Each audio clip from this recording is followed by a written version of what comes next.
Greetings, my name is Dr. Jahi Issa. I live in Burkina Faso, Ouagadougou. I'm from St. Louis, Missouri. My ancestors were born in Mississippi, Arkansas, and Kentucky, and St. Louis, Missouri, via the transatlantic slave trade.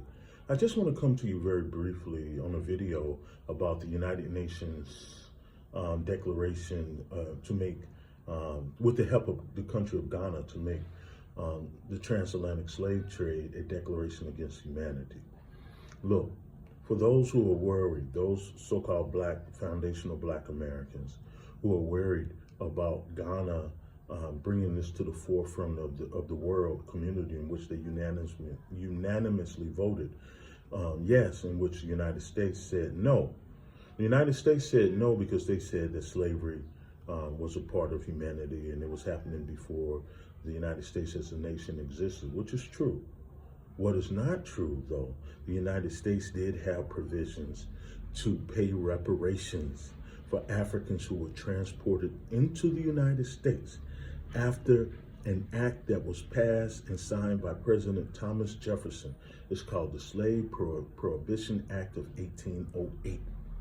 It was actually signed in 1807 by Thomas Jefferson, which said that no U.S. citizen or agent of a U.S. citizen or vessel of the U.S. citizen should go into Africa, make war against African kingdoms, states, city-states, and communities for the purpose of bringing them back into the United States for enslavement.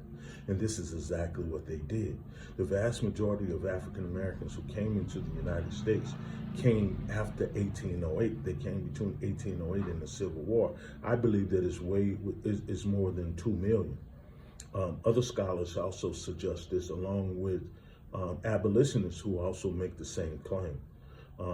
This research is so sensitive that I had to flee the United States to maintain my dignity because of the threats against my life, because of my refusal to give up my resources, my citations and my documents on this period in which the U.S. government and its agents forced a lot of African Americans to sign letters saying that they would not talk about this. This is the only way that you can get reparations and fulfill what the United Nations has just declared. This was a crime against humanity. In fact, the whole form of human trafficking started with African Americans after 1808. There are laws on the book, okay? And I can explain this in detail. There's even, under these laws, the country of Ghana can sue the country of Ghana and other nations that were violated, like Nigeria, like Angola, Central Africa, Egypt, African Madagascar, every African nation that had citizens taken away can sue the United States under this act called the Act of 1808 and its subsequent amendment acts. In fact, the reparations was to immediately take Africans who were stolen from Africa back to their homelands with reparations. And this did happen occasionally. That's how the whole country of Liberia was set up. It wasn't just set up because blacks wanted to leave. No, there were laws on the book that said you can't do this, but the United States had to do it because they needed the labor, and the life expectancy on those slave plantations was less than 10 years. So they needed to constantly replenish their labor. So please, I know how you feel about this. However, there is restitution. We just have to know the legal wording to get it.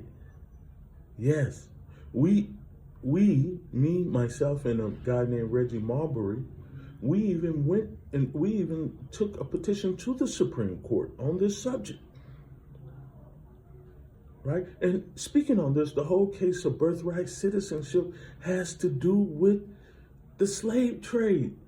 The 14th Amendment, the citizenship clause of the 14th Amendment is really about Africans who were born in Africa not being granted citizenship by the 14th Amendment, but their children were granted citizenship. So how do you grant citizenship to the children of Africans who were born in the United States, who were born in Africa, not in the United States?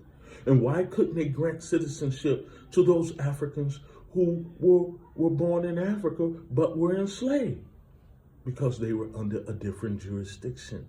They were not supposed to have brought them into the country according to the Act of 1808, in which the Church of Latter-day Saints has gone into the clerical courts all over the South and have started the process of erasing those records. I have proof. I've talked about this. And this is why I had to flee the United States and come to Burkina Faso and live in exile, because of this research that I was conducting as a professor. And they didn't want me conducting it. And they asked to pay me off. And I said, no, this research is for the people. It's for Black people. And some people were bought off. A lot of people were bought off. They were forced to sign documents. I refused, left out of fear for my life. And I've been living in Burkina Faso for the last 10 months under political asylum. So, it's important to know that we can get reparations. This has nothing to do with Ghana. Just by using American laws and knowing the tricks, understanding that the case in the Supreme Court on birthright citizenship is really about a cover-up of those Africans who were brought into the United States illegally. That's what it's about. I will give a full detail on this moving forward. So thank you. Follow me. Go to my web page, follow me, re-like this and repost this. Like this and post this.